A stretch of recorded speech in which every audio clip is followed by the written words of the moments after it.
Hello everyone, welcome back my YouTube channel. मेरा नाम है राज और आज हम बात करेंगे क्लास 10th के असाइनमेंट सॉल्यूशन के ऊपर। ठीक है, ये हम सॉल्यूशन करने वाले हैं, ये गाला असाइनमेंट सॉल्यूशन का है जो कि बोर्ड के एग्जाम में जरूर काम आएगा आपको। ठीक है, आपको 70 to 80% आपको इसी में से देखने को मिल जाएगा। ठीक है, तो यहाँ पे आपको थोड़ा ज्यादा गौर करना है और आपने चैप्टर नहीं पढ़े तो पहले आप चैप्टर पढ़ो, क्योंकि मैं कब कौन सा कहाँ फॉर्मूला लगा रहा हूँ वो आपको मालूम ही नहीं पड़ेगा अगर आपने चैप्टर नहीं पढ़े अच्छे से तो। ठीक है, तो चैप्टर पढ़ो, उनके फॉर्मूले याद करो और असाइनमेंट देखो। रियल में बोल रहा हूँ, एकदम सारा क्लियर हो जाएगा। ठीक है, और जो बच्चे पहले से असाइनमेंट देख रहे हैं या फिर असाइनमेंट को सॉल्व करना चाहते हैं वो लोग कमेंट कर देना सिलेबस, तो मैं सिलेबस की भी वीडियो डाल दूंगा, क्योंकि वो वीडियो आप देखोगे ना, उसके बाद अगर आप ये देखोगे ना, हर एक क्वेश्चन आपको समझ में आएगा, हर एक क्वेश्चन। ठीक है, वैसे तो ये भी आएगा क्योंकि मैं फॉर्मूले के साथ बताऊंगा इसलिए। चल, तो ये हम बात करने वाले यहाँ पे सेक्शन बी के ऊपर, और सेक्शन बी का पहला क्वेश्चन है हमारे पास 25। ठीक है, चल, तो यहाँ पे ये सेक्शन बी है हमारा, यहाँ से सेक्शन बी का क्वेश्चन नंबर 25। चलो, अब क्वेश्चन नंबर 25 में क्या दिया है पहले हम उसे समझ लेते हैं। यहाँ लिखा है कि find the roots of the quadratic equation x square minus x minus 20 equal to 0। ठीक है, अब ये क्वाड्रेटिक इक्वेशन क्यों बोला गया, क्योंकि यहाँ पे इक्वल टू 0 दिया है। याद रखना, इक्वेशन हम तभी बोल सकते हैं जब इक्वल टू 0 हो। ये क्वाड्रेटिक पॉलिनोमियल नहीं, इसको क्वाड्रेटिक इक्वेशन बोलेंगे, याद रखना। ठीक है ना, तो क्वेश्चन क्या बनेगा हमारे पास, बनेगा x square minus x minus का 20 इक्वल टू 0। अब आपको जैसे हमने फैक्टराइज मेथड सीखा था ना, फर्स्ट टर्म का लास्ट टर्म से किया, हमें वही उपयोग करना है यहाँ पे। तो फर्स्ट टर्म का लास्ट टर्म से मल्टीप्लाई करेंगे, कितना आएगा हमारे पास 20। इस 20 के ऐसे फैक्टर निकालेंगे ना कि हमें केवल दो फैक्टर मिले, जिससे क्या है एक्स को स्प्लिट करके दो फैक्टर में चेंज कर पाए। नाउ 20 पहले 2 से निकालेंगे, 2 10 से 20, अगेन 2 से, 2 5 से 10 एंड 5 से, 5 से 5। हमने 20 के फैक्टर कितने देखे, 3, लेकिन 3 फैक्टर को ऐसा अरेंज करना है कि केवल 2 ही फैक्टर मिले। ठीक है, और जिनको घटाने या जोड़ने पर हमारा x आना चाहिए कंपलसरी। तो देखो 2 2 4, तो यहाँ पे आया 5 इंटू 4 आया। ठीक है, तो हम 5 में से 4 घटाएंगे तो 1 तो वैसे ही आ जाएगा, जो कि हमारा a के x के बराबर ही होगा। तो डायरेक्टली हम लिख पाएंगे 5 और 4। याद रखना कि आगे वाली वैल्यू को हमेशा बड़ी बताना है आपको। ठीक है, आपके पास देखो 5 भी था 4 भी था, लेकिन 5 को मैंने पहले क्यों लिखा, क्योंकि बड़ी वैल्यू आगे हमेशा आती है, इतना याद रख लेना ना। x वाली टर्म है तो दोनों के पास x होने चाहिए। अब आपके पास x के पास माइनस है तो हमेशा बड़ी कीमत के आगे माइनस आएगा, अगर x के पास प्लस है तो हमेशा बड़ी कीमत के आगे प्लस आएगा, याद रखना। नाउ अब बीच में डिपेंड करता है कि आपको वैल्यू क्या चाहिए। अब मुझे 5 और 4 को जोड़ना है ना, तो सेम साइन होने चाहिए, अगर घटाना है तो अपोजिट साइन होना चाहिए, तो यहाँ पे अपोजिट साइन करेंगे। और ये जो x है इसके बदले रिप्लेस कर देंगे इन दोनों नंबरों को, लिखेंगे सीधा x square minus 5x plus 4x and minus का 20 इक्वल टू 0। अब देखो दो पेयर बनाओ हमारे पास, पेयर बनाने के बाद हमें कॉमन लेना है। देखो यहाँ पे एक्स स्क्वायर है, यहाँ पे भी x है, तो x को बाहर निकालेंगे तो हमारे पास अंदर आएगा x माइनस 5। उसके बाद देखो ये x तो बाहर जा चुका है तो सिर्फ 5 बचा। अब साइन सेम रखो प्लस 4। अब ये 4 हम बाहर क्यों बोल रहा हूं मैं, पहले आपको समझना। देखो अगर आपको यहाँ पे कॉमन निकालना नहीं पता, मैं आपको सबसे बेस्ट तरीका बताता हूँ। देखो क्या x के साथ कोई वैल्यू रखी है अंदर, बिल्कुल नहीं, तो जो भी रखी है यहाँ पर वो बाहर खींच लो। यहाँ x के साथ क्या है 4, तो 4 को बाहर खींच लो, अंदर ब्रैकेट के अंदर कुछ देखने की जरूरत नहीं है, सेम ब्रैकेट उतार दो। तो x माइनस 5 इक्वल टू 0। अब नेक्स्ट स्टेप में आ जाओ, तो हम क्या करेंगे, जो सेम वैल्यू है वन टाइम ले लो, तो x minus 5 equal to 0 and दूसरी वैल्यू ले लो x प्लस 4 इक्वल टू 0। इसको उधर ले जाओ तो x इक्वल टू 5 आएगा यहाँ पे प्लस का, और इसको उधर ले जाओगे तो x इक्वल टू हमारे पास माइनस का 4 आ जाएगा, क्योंकि हमारे पास प्लस की वैल्यू उधर जाएगी तो माइनस ही होगा। ठीक है, तो ये होंगे हमारे पास real root of this quadratic equation.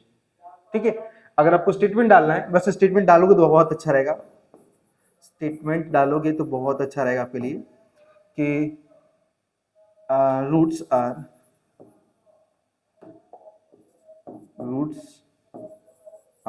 कौन कौन सा हमारे पास 5 एंड माइनस 4 लिख दो, एंड कर दो, कोई दिक्कत नहीं चलेगा हमारे पास।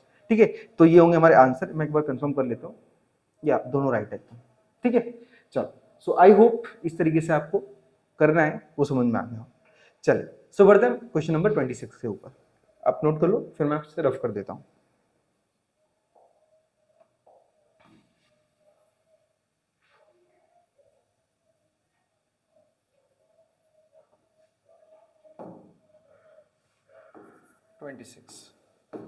अब क्वेश्चन नंबर 26 में क्या बोला है पहले उससे समझ लेते हैं। लिखा है कि find a quadratic polynomial are sum and product of whose zeros are -3 and 2 respectively. बताओ हमें क्या करना है, यहाँ पे क्वाड्रेटिक पॉलिनोमियल चाहिए हमें, क्वाड्रेटिक पॉलिनोमियल याद रखना, ठीक है।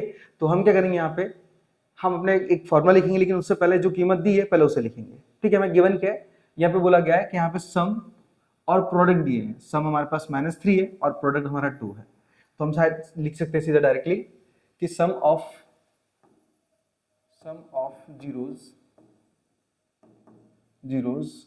कितना दिया हमारे पास, सम ऑफ जीरो दिया -3, ठीक है। और दूसरा दिया हमारे पास प्रोडक्ट ऑफ जीरोस, वो दिया है हमारे पास 2, ठीक है। आपको पता है ना, यहाँ पे अल्फा प्लस बीटा लिख सकते हैं और इसको अल्फा इंटू बीटा लिख सकते हैं, ठीक है। अब हमारे पास फॉर्मूले की बात करते हैं। तो फॉर्मूला हमारा होगा x² माइनस ब्रैकेट में alpha plus beta into x plus alpha into beta बराबर 0। वैसे तो बराबर 0 नहीं रखेंगे क्योंकि हमारे पास यहाँ पे इक्वेशन नहीं है ये, ठीक है। चलो इतना काम कर लिया, अब यहाँ पे सॉल्यूशन करना स्टार्ट करेंगे, कीमत रखते चलो। तो आप लिखेंगे कि ब्रैकेट में x² minus alpha plus beta की कीमत कितनी है, तो -3, तो -3x प्लस, अब यहाँ पे अल्फा इंटू बीटा क्या दिया है, तो वो 2 दिया है, तो लिखेंगे यहाँ पे 2, ठीक है। अब चलो आगे कैलकुलेशन करते हैं। नेक्स्ट स्टेप में आते हैं, सॉरी थोड़ा सा यहाँ पे डिस्टर्बेंस हो रहा है।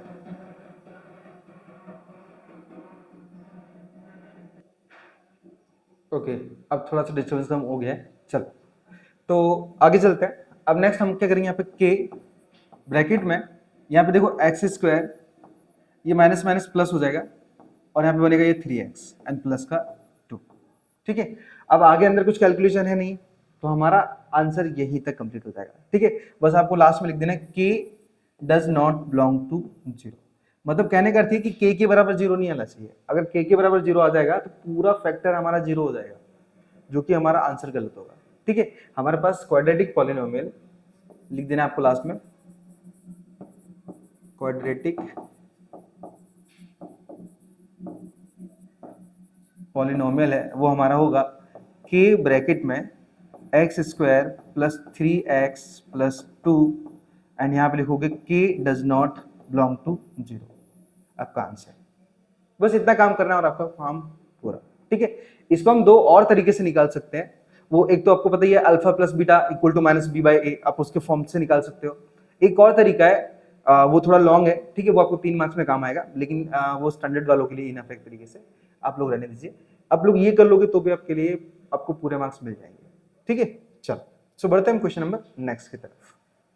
ओके जस्ट रफ कर लेते हैं इसे। अच्छा पहले मैं साइड में हो जाऊँ थोड़ा सा।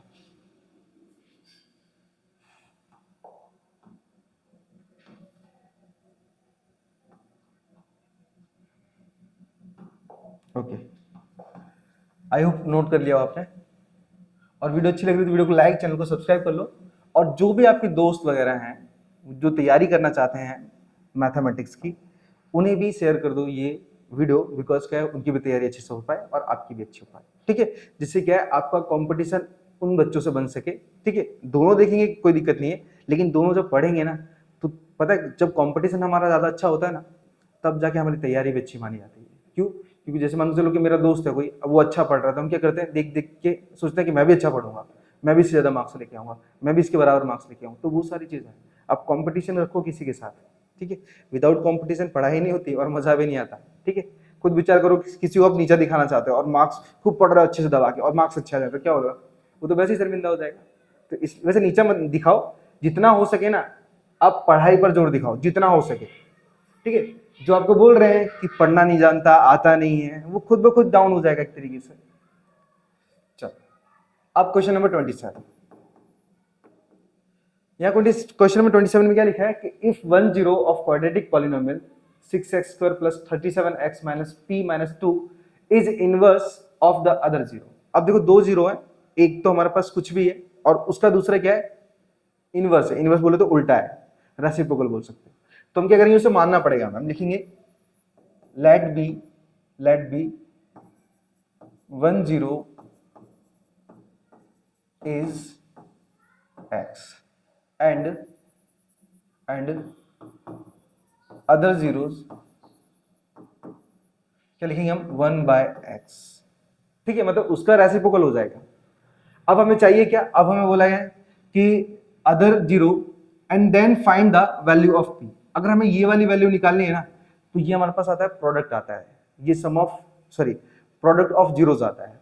तो हम लिखेंगे यहाँ पे प्रोडक्ट ऑफ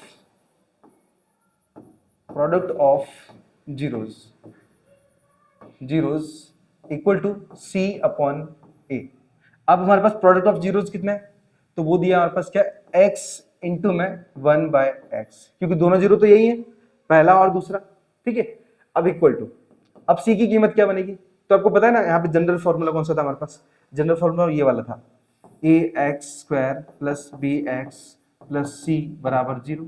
ठीक है, तो हमारे पास देखो a की कीमत क्या आएगी, तो a की कीमत आएगी 6, b की कीमत क्या आएगी, तो 37, और c की कीमत कितनी आएगी, तो p-2, और ये भी माइनस में ही आएगी। ठीक है, क्योंकि माइनस की कीमत के साथ है इसलिए। तो हमें क्या करना है, ये कीमत यहाँ पे रखनी है अपनी। ठीक है, ये आप हो सके तो आप पहले निकाल लेना, उसके बाद ये कैलकुलेशन करना ना। तो अब c की कीमत क्या है, तो c की कीमत हमारे पास माइनस ब्रैकेट में p-2 और अपॉन a की कीमत कितनी है, तो a की कीमत है 6। ठीक है, चलो ये x से ये x कट जाएगा, तो बचेगा क्या, सिर्फ 1 बराबर, अंदर मल्टीप्लाई करो तो minus p minus minus plus 2 upon में 6 का मल्टीप्लाई यहाँ पे कर दो, तो 6 × 6 बराबर माइनस p प्लस 2, ये 2 को इधर ले लो, तो 6 माइनस 2 इक्वल टू माइनस का p, घटाएंगे तो हमारे पास आएगा 4 इक्वल टू माइनस का p, ये माइनस इधर आ जाएगा, तो p बराबर हम लिख सकेंगे माइनस का 4। ठीक है, तो हमारे पास वैल्यू क्या होगी p की, माइनस का 4 होगा। हम लिखेंगे स्टेटमेंट में द वैल्यू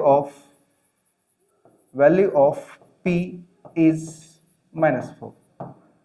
बस इतना सा काम करना है और काम पूरा। ठीक है, लो टुच्ची मुच्ची वाले क्वेश्चन एकदम दिए हैं। ठीक है, एकदम टुच्चुर मुच्चू, बहुत छोटे छोटे एक तरीके से। ठीक है, हाँ लेकिन कुछ इस तरीके से दिए जहां पे आपको आइडेंटिफाई थोड़ा करना पड़ेगा। ठीक है, चले तो आई होप कि ये जो क्वेश्चन है ये भी आपको अच्छे से फा गया हो कि किस तरीके से करना है। ठीक है, और यहाँ पे साफ साफ हमें दिख रहा है कि प्रोडक्ट ऑफ जीरोस निकालना पड़ेगा, बिकॉज क्या है, हमारे पास जो वैल्यू है वो ये वाली दी गई है। ठीक है, चलो अगर हाँ हमारे पास वैल्यू यहाँ पे 37 की बात हो रही होती ना, मतलब सेकंड नंबर पे बात हो रही थी, तो वहां पे हमारे पास होता है अल्फा प्लस बीटा, याद रखना। ठीक है, चलो रफ कर लेते हैं।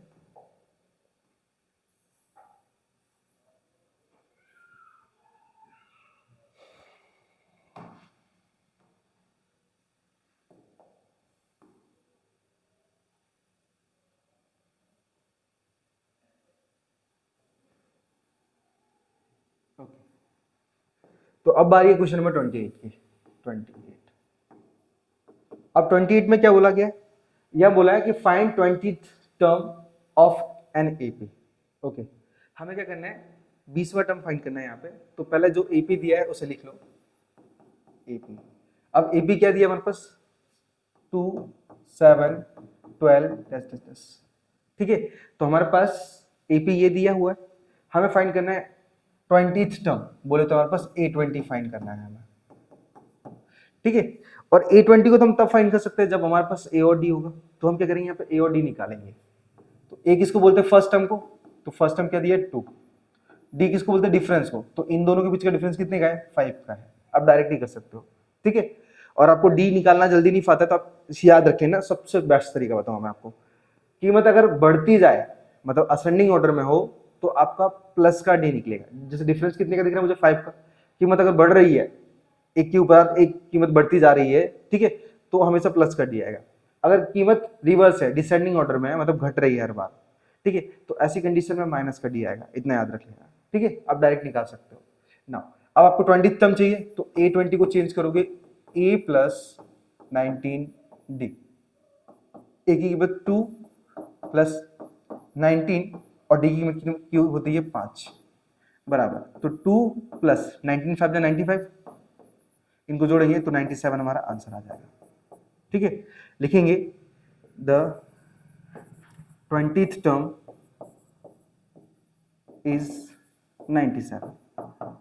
स्टेटमेंट मत भूलना यार, स्टेटमेंट अगर लिखोगे ना, रियल में बोल रहा हूँ, एक मार्क्स नहीं कटेगा आपका, एक भी मार्क्स। स्टेटमेंट कंपलसरी, छोटे छोटे स्टेटमेंट तो देना है, कौन सा आपको थियरी लिखनी है पूरी 20 मतलब 2-2 पेज की, ठीक है, छोटे छोटे स्टेटमेंट्स एक एक लाइन के, बस इनफ है मार्क्स के लिए, ठीक है। इतना काम कर रहे हैं और आपका आंसर आ जाएगा। एक बार मैं तो भी कंफर्मेशन कर रहा हूँ क्योंकि बाई चांस गलती ऐसा ना हो। चलो, तो हमारे पास 28 का 97 परफेक्ट आंसर है, ठीक है। चलो, तो अब हम चलते सीधे क्वेश्चन नंबर 29 के ऊपर। पहले आप इसे नोट कर लो अच्छे से, ठीक है।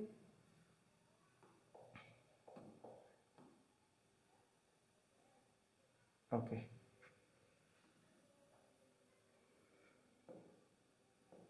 Question number 29।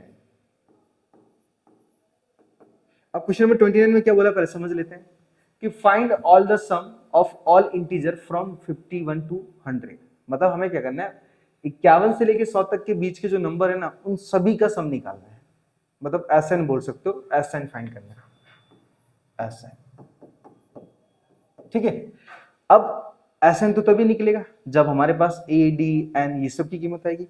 तो हम क्या करेंगे, पहले इनकी कीमत निकालेंगे। तो हमारा जो एपी बनेगा ना, एपी वो स्टार्ट होगा 51 से, 51, 52, 53 और 10 100 तक है वो नंबर, ठीक है, 100 तक, जैसे कि क्वेश्चन में मेंशन है। नाउ अब ए निकालेंगे, तो ए की कीमत क्या होगी, 51 होगी, because first term is 51 and difference between these number are 1, ठीक है, बिकॉज इन सब के बीच का जो डिफरेंस है ना, वो ओनली फॉर 1 का है। तो हमारे पास जो डी की कीमत आएगी वो क्या होगी, प्लस का 1 आएगी। क्यों? क्योंकि मैंने अभी बताया था, कीमत बढ़ती जाए तो हमेशा क्या करना है, आपको प्लस की ही कीमत निकालनी है। नाउ अब ए और डी आ चुका और हमारे पास लास्ट नंबर भी दिया है ए एन। ए एन कितना दिया है हमारे पास, 100 दिया है। अब आप सम ऑफ टर्म्स तब तक नहीं निकाल सकते जब तक आपके पास एन की वैल्यू नहीं आ जाती। तो हम क्या करेंगे, इन्हीं तीनों टर्म्स की, इन्हीं तीनों टर्म का यूज करेंगे और ए एन का फॉर्मूले से एन निकालेंगे, देन एस एन निकालेंगे। तो फॉर्मूला हमारे पास कौन सा, लास्ट टर्म फॉर्मूला याद रखेंगे, लास्ट टर्म फॉर्मूला, क्योंकि हमें एन चाहिए ना, इसलिए ना फॉर्मूला क्या होता है, तो ए एन बराबर ए प्लस एन माइनस 1 इंटू में डी। अब ए एन की कीमत कितनी है, तो 100 इक्वल टू ए की कीमत 51 प्लस एन की कीमत पता नहीं और डी की कीमत कितनी है हमारे पास, 1। इसको आगे ले लो, तो 100 में से अगर मैं 51 घटाता हूँ ना, सॉरी इसको आगे ले लेते पहले, तो 100 माइनस 51 इक्वल टू, देखो अब यहाँ पे n माइनस 1 का अगर 1 से करेंगे तो वो तो सेम ही रहेगा ना, n माइनस 1, तो यहाँ पे नो चेंजेस रहेगा। इधर घटाएंगे तो हमारे पास लगभग 49 आएगा, और ये माइनस 1 है, इधर ला देते हैं तो प्लस का 1 हो जाएगा, तो इक्वल टू आएगा n। तो हमारे पास n की कीमत कितनी आएगी, 50 आएगी, 50। अब आपको पता होगा ना कि हमारे पास n आ गया, मतलब एसएन आसानी से आ जाएगा। लेकिन फॉर्मूला कौन सा यूज करें, एसएन का छोटा वाला या बड़ा वाला? तो मैं आपको बताऊं सबसे बेस्ट तरीका तो छोटा वाला। क्यों? क्योंकि इसका फॉर्मूला होता है एसएन बराबर n/2 ब्रैकेट में a प्लस ए एन, या फिर एल भी बोल सकते हैं। तो जब हमारे पास लास्ट टर्म दिया हो, मतलब समझ जाओ कि छोटा वाला कंफर्म लग जाएगा वहां पे, ठीक है। चलो यूज कर लेते हैं, तो बात लिखेंगे by sum of all term formula, ठीक है। अब फॉर्मूला क्या होता है, तो एस एन बराबर n/2 ब्रैकेट में a प्लस ए एन, पता नहीं इसको एल भी लिख सकते हैं क्योंकि एल फॉर लास्ट टर्म होता है और ए एन का मतलब भी लास्ट टर्म ही होता है ना। अब एस 50 निकाल रहा है बिकॉज 50 टर्म है हमारे पास, तो 50/2 ब्रैकेट में, अब ए की कीमत कितनी है, तो 51 है, प्लस ए एन की कीमत कितनी है, तो हमारे पास दी गई है 100। कैलकुलेशन करते हैं ना, तो 50 को अगर मैं 2 से डिवाइड करता हूं तो हमारे पास कितना आएगा, 25। तो हमारे पास S50 इक्वल टू 25 ब्रैकेट में, अगर मैं 51 और 100 को जोड़ता हूं तो कितना आएगा हमारे पास, 151 आएगा। अब इक्वल टू इनका मल्टीप्लाई कर देना है, तो 25 1 जा 25, 25 5 जा 125, 125 और 25 1 जा अगेन 25, इनको ऐड कर लेना है, तो 5, 2 और 5 7, 2 और 5 7 और 1 और 2 3, तो 3775 हमारा आंसर होगा, ठीक है। हमारा जो S50 है ठीक है, S50 है वो हमारे पास होगा 3775, जो कि यही आंसर है आपका। तो अब लिखोगे यहाँ पे कि सम ऑफ 51 टर्म, ठीक है ना, ओके लिख देते हैं, मैं लिख देता हूँ यहाँ पे statement, the sum of all integer is 3775, ठीक है, ये हो जाएगा इसका आंसर। बस सिंपल है। देखो आपको लगा कि मतलब मैं थोड़ा घबरा रहा हूँ कि मतलब मुझे मालूम नहीं पड़ रहा है कि कौन सा फॉर्मूला यूज करो कौन सा नहीं यूज करो, सिंपल तरीके से करो, एकदम रिलैक्स होके। आपको भी सेम इसी तरीके से सवाल को सॉल्व करना है, ठीक है। मैं तो भी एक बार कंफर्म कर रहा हूँ, हाँ नंबर तो राइट ही जा रहे हैं हमारे सारे, ठीक है। तो इस तरीके से आपको क्या करना है, अपने नंबर को निकालना है। सो आई होप कि ये वाला क्वेश्चन भी आपको अच्छी तरीके से फा गया हो। हम बढ़ते हैं नेक्स्ट क्वेश्चन की तरफ। आप नोट कर लो, तब तक मैं थोड़ा साइड में हो जाता हूँ।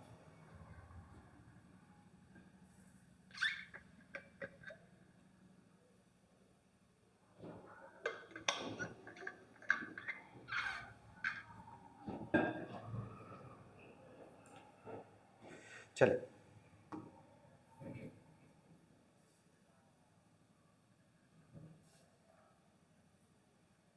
डरना नहीं है मैथ से, हलवा चीज है, हलवा, ठीक है।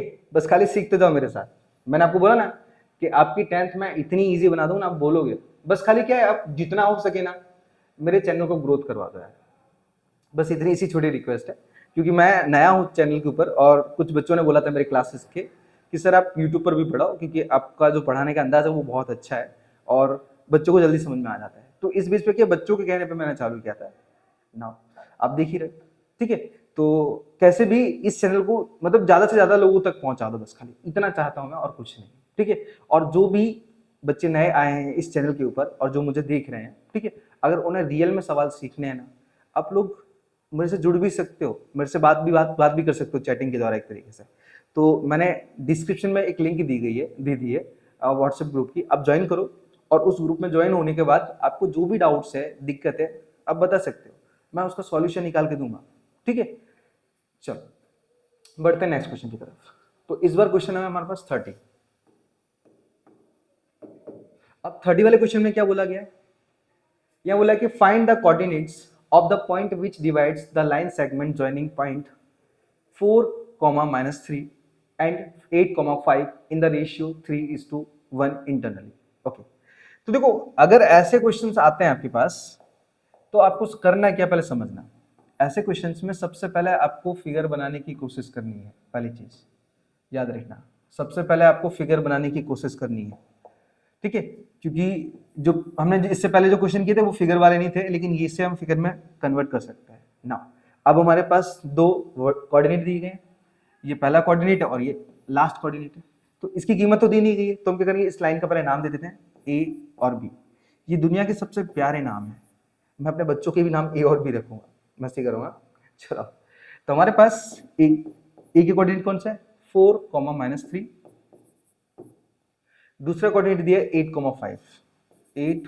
5। ये चैप्टर 7 का है। चलो, अब हमारे पास क्वेश्चन में क्या बोला गया, हमारे पास इस लाइन को इंटरनली क्या हुआ, हमारे पास डिवाइड किया गया है, बीच में से डिवाइड किया है, समझो यहीं से किया है, और इसका नाम दे देते चलो सी, ठीक है। अब इसके हमें कोऑर्डिनेट नहीं पता, किसके कोऑर्डिनेट क्या है, तो कुछ नहीं पता, मतलब ये एक्स और वाई होंगे। और ये पता है हमें कि इस लाइन को किस रेशियो में तोड़ा है, ब्रेक किया गया है, वो पता है 3:1। तो हमारे यहाँ पे 3 आ जाएगा और यहाँ पे 1 आ जाएगा, ठीक है। चलो, तो हमें क्या करना है, ये जो सी के वर्टेक्स है ना, एक्स और वाई, इन्हीं की कीमत निकालनी है। कैसे निकालेंगे आप समझ लेते हैं।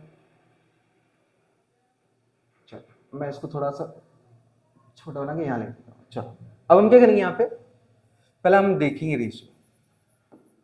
अब रेशियो क्या है हमारे पास, रेशियो दिया हमारे पास 3:1।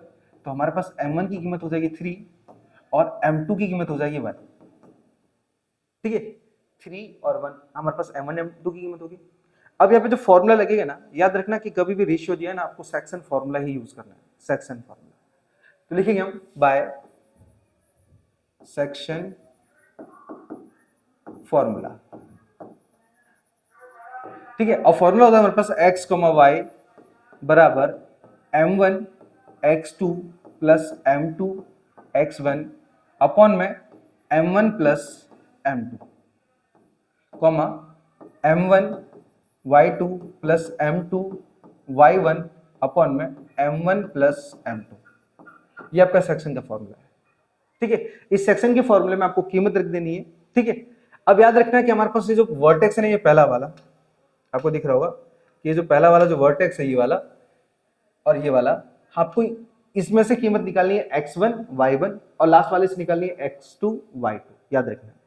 चलो कीमत रखते हैं, तो x, y, अब ये जो कीमत निकल रही है ना, ये x और y, एक्चुअली ये जो कीमत है ये हमारे पास c वाले की ही है, ठीक है। कोई वैल्यू नहीं है तो हमने x और y रखेंगे ना, इक्वल टू, अब m1 की कीमत कितनी है, तो 3 इंटू, अब देखो m1 और x2 के बीच में कोई रिलेशन नहीं है, मतलब वो मल्टीप्लाई में ही होगा, ठीक है। अब x2 की कीमत कितनी है, तो 8 प्लस m2 की कीमत कितनी है, तो m2 की 1 है, इंटू x1 की कितनी है, तो वो 4, ठीक है।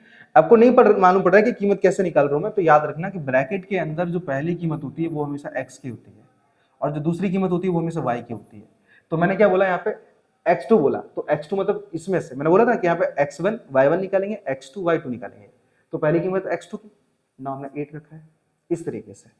अब अपॉन में 3 प्लस 1, बिकॉज m1 और m2 की कीमत 3 और 1 है, कॉमा सेम काम, तो 3 इंटू y2 की कीमत कितनी है, तो y2 की इस बार 5 है, प्लस m2 की कीमत, तो m2 की कीमत हमारे पास 1 इंटू में y1 की कीमत दी है माइनस का 3 अपॉन में 3 प्लस 1, ठीक है। कैलकुलेशन करो आगे, तो x, y बराबर 3 8 जा 24 प्लस 1 का 4 से करेंगे तो 4 अपॉन में 4 आ जाएगा, ठीक है, क्योंकि जोड़ेंगे तो 4 ही आएगा, कॉमा यहाँ पे 3 5 जा 15 एंड यहाँ पे प्लस माइनस ये माइनस हो जाएगा, 3 1 जा 3 अपॉन में 4। नेक्स्ट में तो x, y बराबर, इनको जोड़ेंगे तो हमारे पास 28 अपॉन में 4 हो जाएगा, कॉमा इनको घटाएंगे तो 12 अपॉन में 4 आ जाएगा, एंड 4 7 जा 28 एंड 4 3 जा 12। तो हमारे पास जो x और कॉमा y की वैल्यू आएगी ना, वो 7,3 आएगी, ठीक है। तो हमारे पास जो c के कोऑर्डिनेट होंगे ना, वो 7,3 होंगे, 7,3, राइट ही है। चलो अब लिखेंगे कैसे, तो हमने देखो c माना है यहाँ पे, तो लिखेंगे the coordinate of c, the coordinate of c क्या हमारे पास 7,3 होंगे, हमारा आंसर। सिंपल है, कोई ज्यादा बड़ा है क्या, ठीक है। मैं आपको एक्सप्लेन करूँ नहीं तो ये तो मैं बहुत जल्दी पूरा कर दूँ आपको सेक्शन, ठीक है। तो आपको देखना है, समझना है मैं क्या बोल रहा हूँ, कहाँ फॉर्मूला कौन सा लगा रहा हूँ, बस वो बताना, ठीक है। मैं आपको हर बार बता रहा हूँ कि कौन सा फॉर्मूला कहाँ कब कैसे लगेगा, किस रीजन से लगेगा, वो सारी चीजें ये आप नोट करते जाओगे ना, आपका मैथ मक्खन बनता जाएगा, ठीक है। चलो तो इस तरीके से आपको कंप्लीट कर देना है आपका क्वेश्चन, नोट कर लो। फिर हम बढ़ते हैं क्वेश्चन नंबर 31 के ऊपर।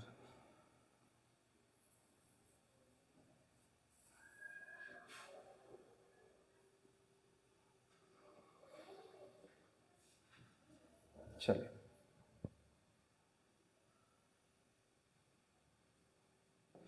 ओके, अब क्वेश्चन है हमारे पास 31। अब 31 क्वेश्चन के अंदर हमारे पास बोला क्या, पहले से देख लेते हैं। ये लिखे कि a circle with centre P has diameter xy and the coordinate of x and y are, अच्छा कहाँ दिया है यार, उधर दिया है सवाल, नहीं इधर भी नहीं है, अच्छा सॉरी हमारे यहाँ दिया होगा ना, हाँ आधी कीमत इधर दी है। 2 मिनट पहले हम कीमत को निकाल लेते फिर सॉल्यूशन कर लेते, ठीक है। आई होप आपको अच्छे से दिख रहा हो, मैं एक बार देख लेता हूँ कैमरे में। क्वेश्चन दिख रहे हैं,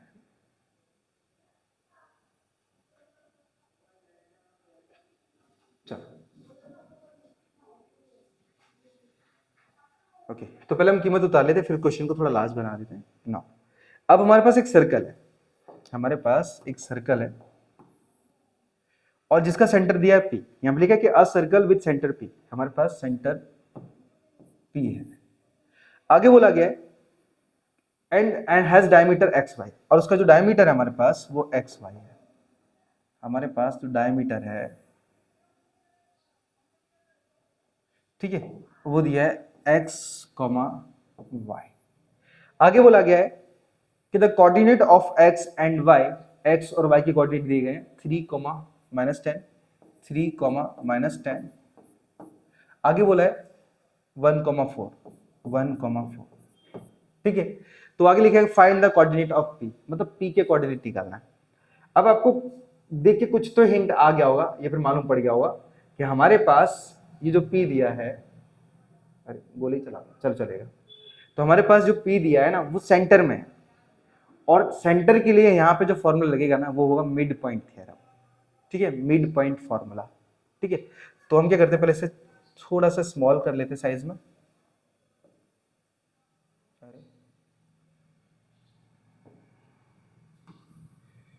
ये तो जाने का नाम ही नहीं ले रहा है, चलो इसको अदलत से ले लेते हैं,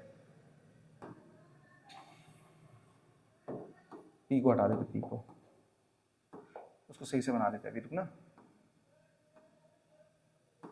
हट ही नहीं रहा है ये भी।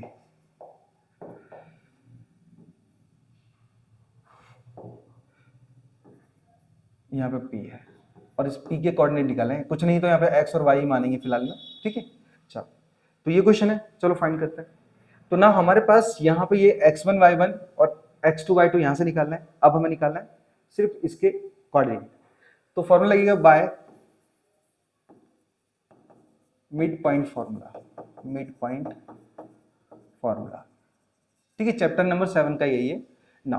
फॉर्मूला क्या होता है, तो x कॉमा वाई बराबर x1 प्लस x2 अपॉन में 2 और y1 प्लस y2 अपॉन में 2, ठीक है, equal to x comma y बराबर, अब देखो x1 की कीमत क्या है, तो यहाँ पे 3 प्लस x2 की कीमत कितनी है, तो 1 अपॉन में 2 कॉमा y1 की कीमत कितनी है, तो -10 प्लस, अब यहाँ पे y2 की कीमत कितनी है, तो 4 अपॉन में 2।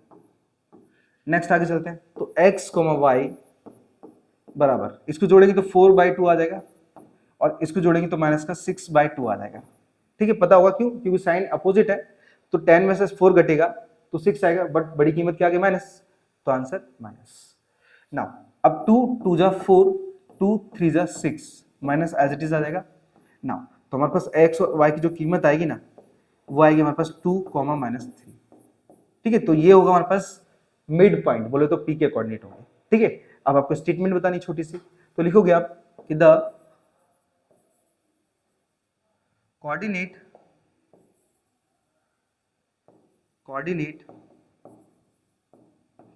p इज, क्या दिया हमारे पास, 2, -3 दिया है, ठीक है। ये हो जाएगा इसका आंसर, ठीक है। कंफर्मेशन देख लेते एक बार, कंफर्मेशन करेक्ट ही है। नाउ तो इस तरीके से आपको आंसर मिल जाएगा, ओके। आप लिख दो r इज, कोई फर्क नहीं पड़ता, ठीक है। The coordinate of p r 2, -3, अब दो कोऑर्डिनेटर है इसलिए इसमें r भी लिख सकते हैं, कोई फर्क नहीं पड़ता, यहाँ पे r डालना, यहाँ पे r। चलो तो रफ कर लेते हैं और बढ़ते हैं आगे की तरफ, पहले आप इसको नोट डाउन कर लो।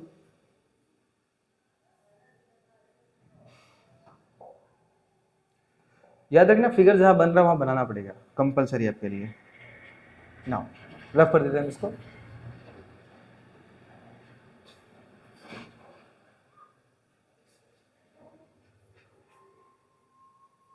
ओके, नेक्स्ट हमारे पास इधर साइड है सारे,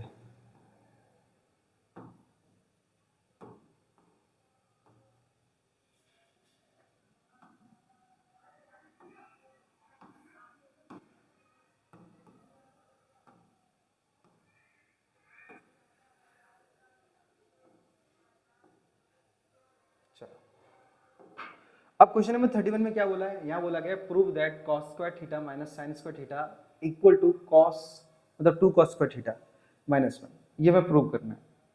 प्रूव करना बहुत आसान है, सिर्फ समझना आपको कहाँ कौन सा कहाँ लग रहा है फॉर्मूला ना। हमारे पास क्वेश्चन 32 है,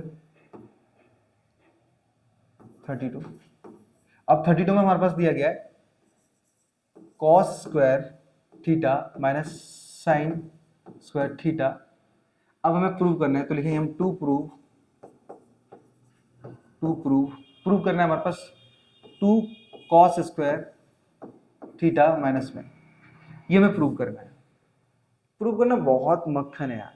कैसे देखो, सबसे पहले हमें चाहिए कॉस में, तो हम कॉस को चेंज नहीं करेंगे, हम चेंज करेंगे साइन को। बट साइन को कैसे चेंज करेंगे, तो आपको दिख रहा है साइन स्क्वायर थीटा, मतलब हमारे पास एक आइडेंटिटी है, आपको अगर याद हो, आपने अगर याद की हो, sine square theta plus cos square theta equal to 1। ठीक है, हम क्या लिखेंगे यहाँ पे, हमारे पास जो आइडेंटिटी थी वो ही थी sign square theta plus cos square theta बराबर 1 था। बट अब मुझे 1 चाहिए, ये साइन नहीं, साइन के बदले 1 चाहिए, मतलब कॉस चाहिए, तो साइन को उधर लेके जाएंगे, तो हमारे पास हो जाएगा ये cos square theta equal to 1 minus sine square theta. ठीक है, तो हमें तो कॉस चाहिए, अच्छा सॉरी कॉस में लेके आना ना, कॉस में नहीं सॉरी, छोटी सी मिस्टेक हो गई। हमें अगर कॉस में लेके आना है तो साइन को उधर नहीं, कॉस को उधर भेजना पड़ेगा। चलो, तो साइन के बदले कॉस यूज कर सकते हैं वैसे तो। 2 मिनट ना, खाली मैं चेक कर रहा हूँ एक बार। साइन की कीमत चाहिए ना, मैं कॉस को भेजूंगा उधर। चलो, क्योंकि हमें साइन को हटाना है यहाँ से, साइन को, और साइन को तभी हटाएंगे जब हमारे पास कॉस की कीमत निकलेगी। ठीक है, चलो नाउ हम लिखेंगे यहाँ पे साइन स्क्वायर थीटा बराबर 1, अभी कॉस को उधर ले जाओ तो माइनस का कॉस स्क्वायर थीटा। अब मैंने इसे ऐसा क्यों चेंज किया, देखो ये जो साइन है ना, साइन की कीमत देखो यहाँ पे आ चुकी है, तो हम इस साइन के बदले ये वाली कीमत को रख सकते हैं। क्यों, क्योंकि ये तो आइडेंटिटी है, यहाँ पे कोई गलत होगा ही नहीं। तो हम क्या करेंगे, साइन स्क्वायर थीटा के बदले 1 माइनस कॉस स्क्वायर थीटा रखेंगे, तो लिखेंगे यहाँ पे कॉस स्क्वायर थीटा माइनस, यहाँ पे फिर ब्रैकेट में आएगा हमारे पास क्या, 1 माइनस कॉस स्क्वायर थीटा। ठीक है, हमने क्या किया, साइन स्क्वायर थीटा के बदले 1 माइनस कॉस स्क्वायर थीटा रखा। अब कहां से रखा वो मैंने आपको बाजू में बता दिया। नाउ अब देखो नेक्स्ट में इस माइनस के अंदर गुणा करो, तो कॉस स्क्वायर थीटा माइनस के अंदर मल्टीप्लाई करेंगे तो माइनस का 1 और माइनस माइनस प्लस हो जाएगा, और क्या हो जाएगा, ये कॉस स्क्वायर थीटा हो जाएगा। अब एक बार ये कॉस स्क्वायर थीटा हो गया और एक बार ये कॉस स्क्वायर थीटा हो गया, तो एक और एक कितना हो गया, 2 कॉस स्क्वायर थीटा। तो हमारे पास यहाँ पे हो जाएगा 2 कॉस स्क्वायर थीटा और लास्ट में क्या बचा, माइनस का 1। बस यही तो प्रूव करना था हमारा। ठीक है, ये हो जाएगा हमारा हैंस प्रूव्ड, आपका आंसर। मक्खन से क्वेश्चन है यार, मक्खन से, कचरे जैसे क्वेश्चन है। ठीक है, बोलो ये है भी क्या, अब मजा आता है ना, स्टैंडर्ड वालों में आता है। ठीक है, तो टेंशन मतलब बहुत इजी चैप्टर है। ठीक है, अगर आपको सीखना है एक बार कमेंट कर देना, ट्रिग्नोमेट्री चैप्टर से मतलब 8 है, मैं आपको समझा दूंगा कि कैसे सॉल्व करना है। रफ कर देते हैं और बढ़ते हैं आगे की तरफ।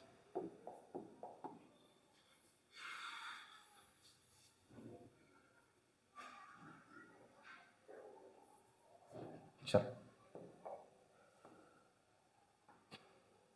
ओके, अब इस बार क्वेश्चन नंबर 33। अब 33 वाले क्वेश्चन में क्या बोला पहले समझ लेते हैं इसे। लिखेंगे फाइंड द वैल्यू। ओके, हमें वैल्यू फाइंड करनी है। यहाँ पे लिखा है हमारे पास कि 4 cot square 45, 4 cot square 45 degree, उसके बाद माइनस सेक स्क्वायर 60 डिग्री, उसके बाद plus sine square 60 degree, and उसके बाद लिखा है प्लस कॉस स्क्वायर 90 डिग्री। चलो अब इसे सॉल्व कैसे करना है देखो मैं आपको समझाता हूँ। नाउ हमें सबसे पहले ट्रिग्नोमेट्रिक टेबल की कीमत याद रखनी पड़ेगी, हर एक कीमत को। ठीक है, और मैं आपको ज्यादा नहीं बोलूंगा, साइन कॉस टेन याद कर लो, बाकी मैं याद करवा दूंगा सारा, और ज्यादा भी नहीं बोल रहा हूँ मैं, सिर्फ साइन का भी याद कर लोगे तो भी मैं बता दूंगा आपको सारा। ठीक है, तो अगर आपको रियल में फॉर्मूले वगैरह सीखना है, मेरे साथ पढ़ाई करनी है एकदम मक्खन, तो जुड़ जाओ ग्रुप के साथ, लिंक डिस्क्रिप्शन में पड़ेगी। ठीक है, अब देखो कॉट 45 की कीमत क्या होती है, तो 1, लेकिन कॉट का स्क्वायर है तो 1 का स्क्वायर हो जाएगा, तो हम लिखेंगे सीधा 4 इंटू 1 का स्क्वायर। 1 का स्क्वायर क्यों है, क्योंकि कॉट 45 की कीमत 1 होती है और कॉट स्क्वायर था तो यहाँ पे 1 का स्क्वायर होगा, माइनस। अब सेक, भाई ये सेक की तो मुझे याद नहीं है कीमत, तो सेक किसका भाई है, सेक कॉस का भाई है, और cos 60 की कीमत क्या होती है, तो 1/2 होती है। अब 1/2 को उल्टा कर दो तो यहाँ पे बचेगा सिर्फ 2, और यहाँ पे sec का स्क्वायर है मतलब 2 का स्क्वायर बनेगा। सिंपल यार, सिंपल। नाउ प्लस अब sin 60 है तो ये तो √3/2 है, √3/2, बट यहाँ पे स्क्वायर है तो इसका भी स्क्वायर हो जाएगा। प्लस cos 90, तो cos 90 की कीमत क्या होती है, cos 90 की कीमत होती है 0, ठीक है। तो यहाँ पे हो जाएगा 0 का स्क्वायर, क्यों, क्योंकि cos का स्क्वायर था इसलिए। ना कैलकुलेशन, 1 का स्क्वायर 1 होता है, और 1 का अगर 4 से मल्टीप्लाई करूंगा ना तो 4 ही आएगा, माइनस 2 का स्क्वायर 4 प्लस, अब देखो ये √3 का स्क्वायर है, रूट से स्क्वायर कैंसिल हो जाएगा तो बचेगा सिर्फ 3, और 2 का स्क्वायर होगा तो ये हो जाएगा 4। याद रखना मैंने 2 कैंसिल किया है ना, इसका मतलब ये नहीं कि सिर्फ ऊपर ही स्क्वायर होगा, अगर ऊपर स्क्वायर हो तो ऊपर और नीचे दोनों तरफ स्क्वायर होता है, तो ऊपर मैंने डायरेक्ट कैंसिल कर दिया और नीचे को डायरेक्ट स्क्वायर बता दिया। और 0 का स्क्वायर 0 होगा, जोड़ने का कोई मतलब ही नहीं है, तो तेल पीने जाए। अब 4 से सीधा 4 कट जाएगा, क्यों, क्योंकि एक प्लस में और एक माइनस में, अपोजिट साइड है, तो हमारे पास बचा क्या, हमारे पास बचा 3/4, और यही होगा हमारे इस क्वेश्चन का आंसर। सिंपल, ठीक है। देखो मैं आपको आंसर दिखा देता हूँ, बहुत मक्खन है यार, बहुत। देखो देखा 3/4, बहुत इजी यार, बहुत इजी। चलो ओके, अब हम क्या करते हैं, इसे रफ करते और बढ़ते हैं क्वेश्चन नंबर नेक्स्ट की तरफ। चलो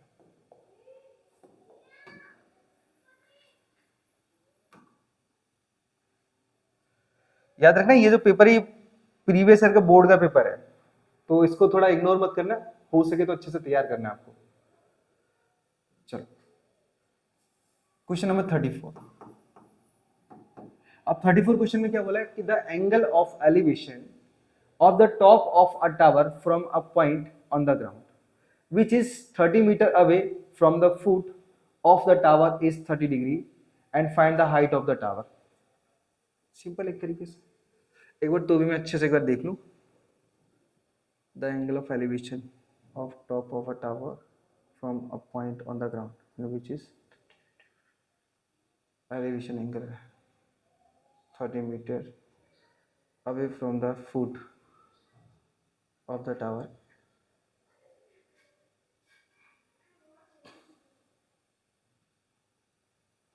ओके चलो, तो पहले यहाँ पे तैयार करना पड़ेगा हमें फिगर, एक छोटा सा कुछ इस तरीके से। ये हमने क्या किया, एक टावर बनाया, और टावर से जो एक एलिवेशन एंगल है, जो हमारा निर्गमन में बोलते हैं हम इसे, वो हमारे पास 30 डिग्री का बन रहा है, ठीक है। कहाँ से, बॉटम से। अब बॉटम से मतलब कितने डिग्री का एंगल बन रहा है, ये बन रहा है 30 डिग्री का। अब क्वेश्चन में क्या बोला हमारे पास, 30 metre away from the foot. अब ये जो पॉइंट है ना हमारे पास, जहाँ से एंगल बन रहा है ना 30 डिग्री का, वो फुट से कितने मीटर दूर है, 30 मीटर दूर है, 30 मीटर दूर है। तो आगे बोला गया हमारे पास कि find the height of the tower, मतलब ये हाइट निकालनी है, ठीक है। अब हमारे पास हाइट कैसे निकालेंगे, चलो पहले हम नाम दे देते हैं ABC, ABC, ठीक है, ABC। अब यहाँ पे निकालेंगे कैसे, बहुत सिंपल, बहुत मक्खन एक तरीके से। मैंने आपको ना, अगर आपको नहीं पता ना, तो इंट्रोडक्शन वीडियो मैंने बनाई हुई है चैप्टर नंबर 8 की, वहां पे आप जाके देख सकते हो, वहां पे आपको समझाया हुआ है थोड़ा बहुत, ठीक है। तो यहाँ पे आपको याद रखना है कि पापा बीड़ी पियोगे, पापा भी बोल रहे हैं ले आओ बेटा, मतलब हाँ हाँ बेटा। तो हमारे पास ये साइन की कीमत है पहली वाली, दूसरी कॉस की कीमत और तीसरी टेन की कीमत है। अब हमारे पास ये P/H तो नहीं लेंगे, क्योंकि यहाँ पे H से तो कोई रिलेशन है ही नहीं हमारा, हमें सिर्फ बेस से हाइट निकाल देनी है। तो हमारा ना तो पहला लगेगा, ना साइन का लगेगा, ना कॉस का लगेगा, यहाँ पे लगेगा टेन का, ठीक है, क्योंकि टेन में परपेंडिकुलर और बेस दोनों का रिलेशन लिया है। तो हम लिखेंगे यहाँ पे टेन 30 डिग्री बराबर P/B होगा। अब टेन 30 की कीमत क्या होती है, तो होती है 1/√3 होती है इसकी कीमत, इक्वल टू, अब परपेंडिकुलर क्या है, तो वो तो हमें निकालना है, तो यहाँ पे BC तो निकालना है, और बेस की कीमत कितनी है, तो 30 मीटर है, 30 मीटर। नाउ अब हम क्या करेंगे, इसका क्रॉस मल्टीप्लाई करेंगे, ठीक है, 30 मीटर का हम क्रॉस मल्टीप्लाई करेंगे, तो हमारे पास 30 मीटर का अगर यहाँ पे मल्टीप्लाई करेंगे तो 30 मीटर बराबर √3 के अंदर करेंगे तो √3 BC आ जाएगा, BC, ठीक है। इसको बटे में ले जाएंगे तो 30 मीटर बटे √3 बराबर आ जाएगा हमारे पास क्या, BC। बट ऐसी तो कीमत नहीं चलेगी ना, हमने सीखा ना 10th के अंदर, सॉरी 9th के अंदर, कि रूट की संख्या बटे में नहीं आनी चाहिए, सीधी सी बात है। तो हमारे पास एक तरीका और है, वो तरीका ये है कि हम 30 को चेंज करेंगे 10 इंटू 3 में, ठीक है, 10 इंटू 3 मीटर में, और अपॉन में √3, ठीक है। चलो अब नेक्स्ट में क्या करेंगे, हम 3 को √3 डबल बार बना सकते हैं, हम 3 को 2 बार √3 लिख सकते हैं।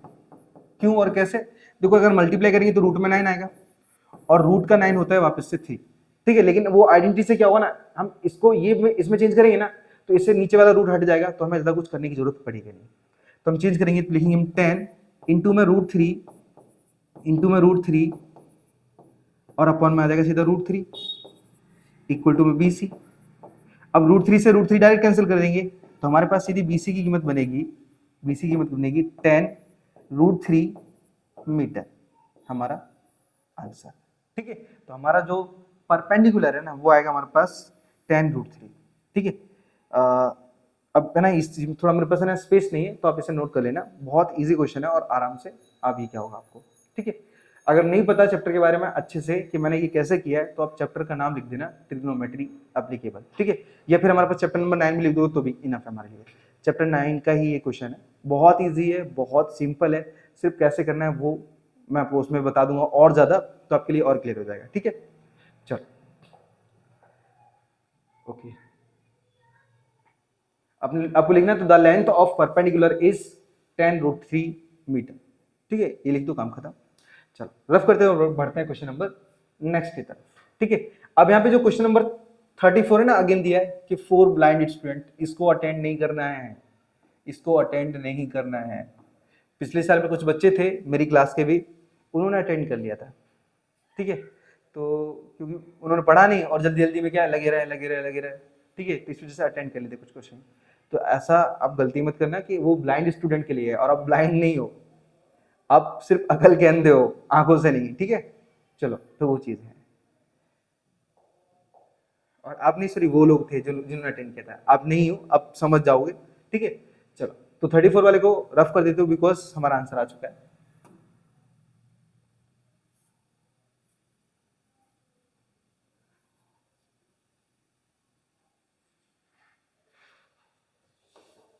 ओके, तो ब्लाइंड वाले को तो छोड़ देना है। अब हमारे पास क्वेश्चन दिया 35।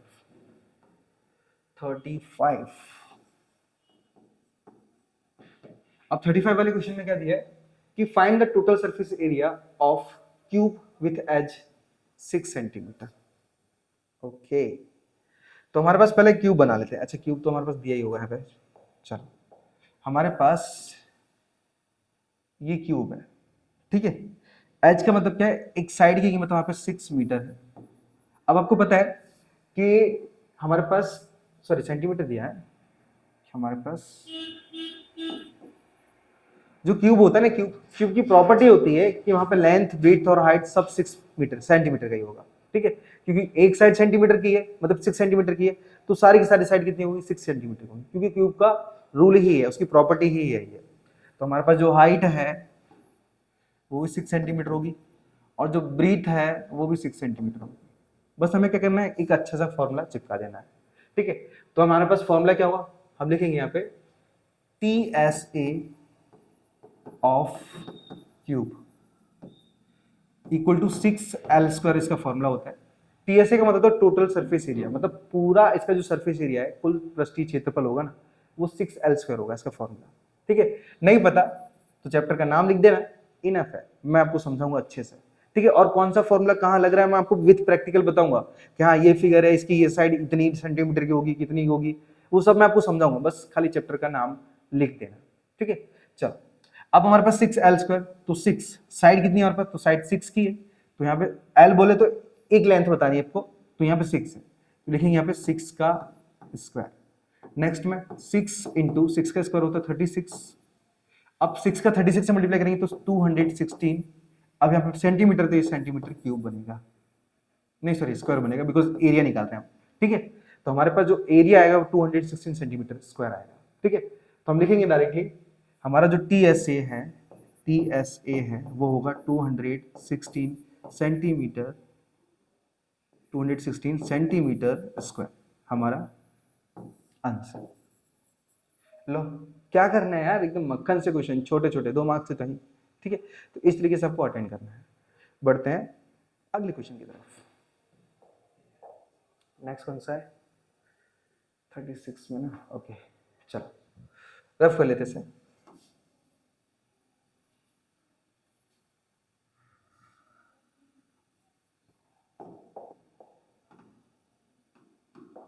ओके, अब इस बार क्वेश्चन में लिखा है हमारे पास 36 वाले में कि the height of the diameter of the base of a cone are 6 centimetre and 5 centimetre. मतलब हमारे पास एक कोन है, कोन का फिगर है यहाँ पे, हाँ है, चलो ये कोन है। अब यहाँ पे कोन में क्या दिया हमारे पास कि the height of the diameter, the height of the diameter of the base of a cone are 6 centimetre and 5 centimetre. Height और हमारे पास डायमीटर दिया गया है बेस का, ओके चलो। तो हमारे पास डायमीटर और हाइट दिया है, चलो हाइट भी निकाल लेते हैं यहाँ पे। इस कोन की जो हाइट है वो दी गई है हमारे पास 6 सेंटीमीटर, 6 सेंटीमीटर, और जो बेस है वो बेस दिया है हमारे पास 5 सेंटीमीटर। बोले तो डायमीटर दिया है हमारे पास 5 सेंटीमीटर। डायमीटर यहां से लेके यहां तक का होता है, याद रखना 5 सेंटीमीटर। मैं कुछ थोड़ा इजी देख लो, कुछ इजी होगा।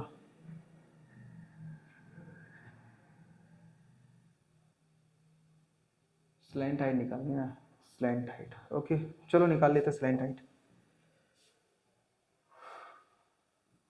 ओके, अब आपको पता होना चाहिए एक्चुअली स्लैंट हाइट बोलते किसको। देखो स्लैंट हाइट बोलते इस वाली साइड को, ये दिख रहा है ना आपको, थोड़ा सा हमारे पास ढलान वाला, बस ये जो स्लोप टाइप दिख रहा है, स्लोप मतलब ढलान वाला, स्लोप बोलते थे स्लोप इंग्लिश में। तो इसी को बोलते हैं स्लैंट हाइट। बस इसी की कीमत निकालनी, हमारा आंसर आ जाएगा। लेकिन कैसे निकालेंगे? तो पहले हमें चाहिए रेडियस, हाइट, वो सब चाहिए। तो हमारे पास क्वेश्चन कौन सा? 36। हाँ, हमारे पास जो डायमीटर है वो दिया है 5 सेंटीमीटर। तो हमारा जो रेडियस होगा उसका आधा होगा, 2.5 सेंटीमीटर होगा, ठीक है। और जो हमारे पास हाइट है वो दी गई है 6 सेंटीमीटर, ठीक है। तो अब हमें क्या करना है, यहाँ पे इसकी स्लैंट हाइट निकालनी है। तो स्लैंट हाइट कैसे निकलेगी? देखो हमारे पास ये जो हमारे पास परपेंडिकुलर है ना, हमारे पास जो हाइट है ना वो क्या है, डायमीटर पे परपेंडिकुलर है। तो यहाँ पे ये 90 डिग्री का एंगल बनाएगा, और 90 डिग्री कभी भी अगर ट्राइंगल बन जाए, देखो दिख रहा है आपको 90 डिग्री का जो ट्राइंगल बन रहा है ना, वहां पे लगेगा फॉर्मूला पाइथागोरस का। तो लिखेंगे by Pythagoras theorem, by Pythagorean theorem, ठीक है। अगर डायरेक्ट निकालना है तो एक और हमारे पास तरीका है, हम स्लैंट हाइट को बोलते हैं, हम सीधा लिख सकते हैं एस बराबर एस स्क्वायर बराबर, नहीं सॉरी, स्लैंट हाइट ना, स्लैंट हाइट को हम एल बोलते हैं, एल, स्लैंट हाइट को हम एल बोलते हैं। तो फॉर्मूला होता है एल बराबर रूट में बी स्क्वायर प्लस में एच स्क्वायर, ठीक है। ये फॉर्मूला है, अगर ये भी लगाओगे तो भी डायरेक्ट हमारा आंसर आ जाएगा। चलो हम पाइथागोरस छोड़ देते हैं, क्योंकि वो भी हमारे पास फॉर्मूला वही है। देखो हमारे पास पहले दिया पाइथागोरस का फॉर्मूला क्या होता है, हाइपोटेनस का square equal to base square plus में परपेंडिकुलर स्क्वायर होता है। यहाँ पे हमने हाइट लिखा है खाली बस। अब जो हाइपोटेनस का स्क्वायर इसको उधर देंगे ना तो वो रूट में चला जाएगा, तो फॉर्मूला यही बनेगा। बस वहां पे क्या किया हमने, हाइपोटेनस की जगह इसको एल लिखा है, क्योंकि एल को हम स्लैंट हाइट के द्वारा शो करते हैं, इसलिए याद रखना। चलो तो इसको हटा ही देता हूं मैं, ठीक है। चलो तो लिखेंगे हम स्लैंट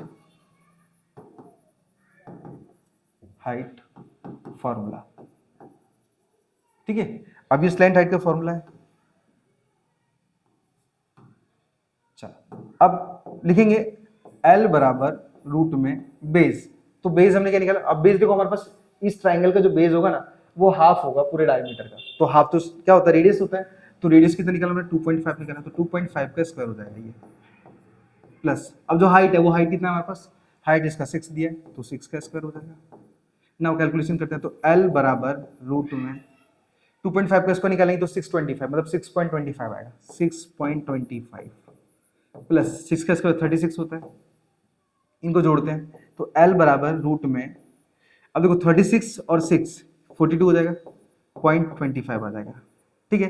अब हमें क्या करना है, इसके फैक्टर निकाल देने, और फैक्टर निकालते ही हमारे पास क्या हो जाएगा, हमारा आंसर आ जाएगा। ठीक है,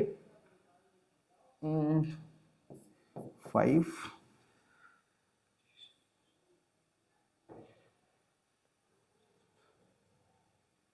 6, एक्चुअली स्लैंट हाइट हमारे पास 6.5 है, 6.5 सेंटीमीटर।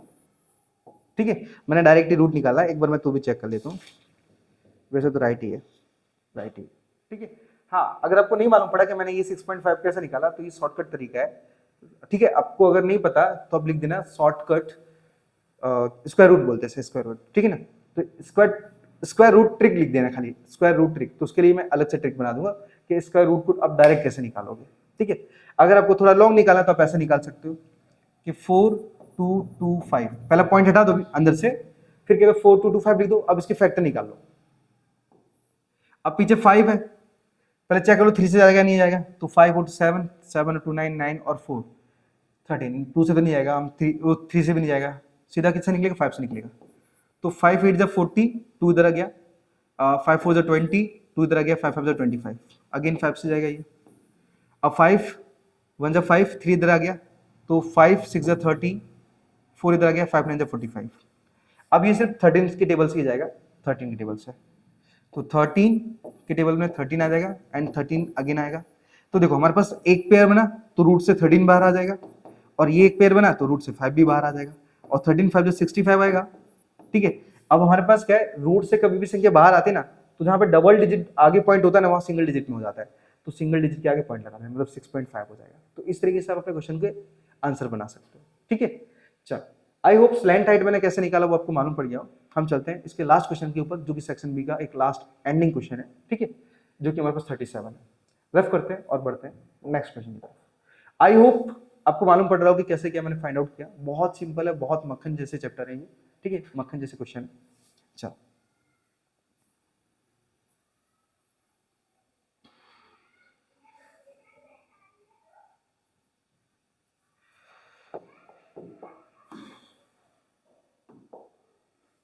ओके, अब क्वेश्चन नंबर 37 की बात करते हैं।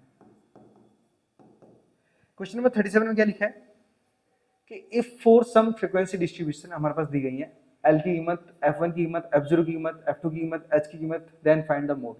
आपको जो भी कीमत पहले दी गई है ना, पहले आपको लिखना है, यहाँ पे पहले मेंशन करना है। मैं डायरेक्ट कर रहा हूँ बिकॉज टाइम कम है और थोड़ी स्पेस भी कम है। यहाँ पे आपको पता है कि फॉर्मूला कौन सा यूज होगा, मोड का। तो हमें क्या करना है, सीधा फॉर्मूला ले लेना है, Z बराबर L plus F1 minus F0 upon में 2F1 minus F0 minus F2 और इंटू में H आ जाएगा। ठीक है, ये मोड का फॉर्मूला है। पहले जो भी कीमत है आपको पहले रखनी पड़ेगी, उसके बाद जाके आपको फॉर्मूला लगाना है, याद रखना। ठीक है, एग्जाम पेपर के अंदर, एग्जाम पेपर उस टीचर को देखो, अगर मान के चलो, देखो मैं आपको थोड़ा सा एक सिस्टम बताता हूँ चेकिंग वाला। वहां जब टीचर बैठते हैं ना, तो उनको अगर आपके पेपर के अंदर, आपके सप्लीमेंट्री के अंदर ही अगर कीमत मिलती है ना, तो आप वो क्या करेंगे, सीधा कीमत रखेंगे और आंसर निकाल लेंगे। ठीक है, या फिर डायरेक्टली ऑब्जर्वेशन करेंगे और काम पूरा हो जाएगा। लेकिन अगर आप कीमत नहीं रखोगे ना, तो आपको उनको बार बार क्या करना पड़ेगा, पेपर देखना पड़ेगा, फिर सप्लीमेंट्री देखना पड़ेगा, फिर पेपर देखना पड़ेगा।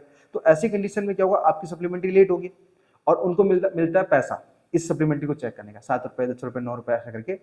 तो उसमें जितना वो फास्ट करेंगे, उतना ज्यादा सप्लीमेंट्री चेक करेंगे, उतना ज्यादा उनको पैसा मिलेगा। तो वो फास्ट करने की कोशिश करते हैं, और ये रिदम बन गया आपकी सप्लीमेंट्री के साथ, मतलब आपका भी मार्क्स मतलब कंप्लीट एक तरीके से।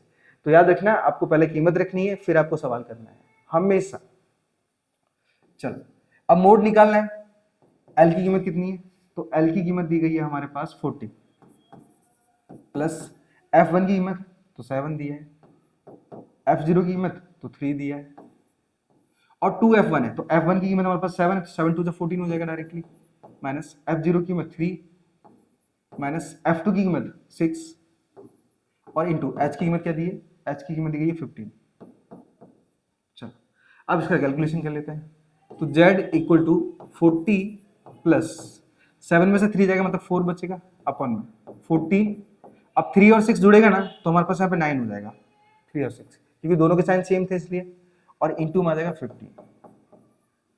अब नेक्स्ट स्टेप में 40 प्लस ब्रैकेट में 4 अपॉन में, अगर माइनस करते हैं ना तो यहाँ पे बचेगा 5 और इंटू में 15। अब 5 5 5 3 15, और 3 से अगर 4 का मल्टीप्लाई करेंगे ना, तो हमारे पास 40 प्लस 12 हो जाएगा। और क्योंकि 1 तो अपन में कोई मायने नहीं रखता, 1 से अगर हम 12 को डिवाइड भी करते हैं ना तो भी हमारे पास 12 ही आएगा ना, जोड़ेंगे हमारे पास आंसर आएगा 52। ठीक है, तो हमारे पास जो मोड है वो 52 है। द वैल्यू ऑफ मोड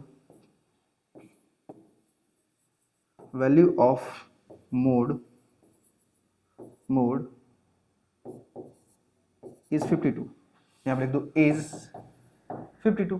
ठीक है, ये इस तरीके से आपका आ जाएगा आंसर। और आई होप कि हर एक क्वेश्चन को आपने अच्छे से जाना हो, अच्छे से समझा हो कि किस तरीके से मैंने सॉल्व किया। बस यही आपको काम करना है और आपके पूरे के पूरे आपको मार्क्स मिल जाएंगे। ठीक है, चलिए सो मिलते हैं नेक्स्ट सेक्शन में, नेक्स्ट चैप्टर के साथ, नेक्स्ट वीडियो के साथ। तब तक के लिए राधे राधे।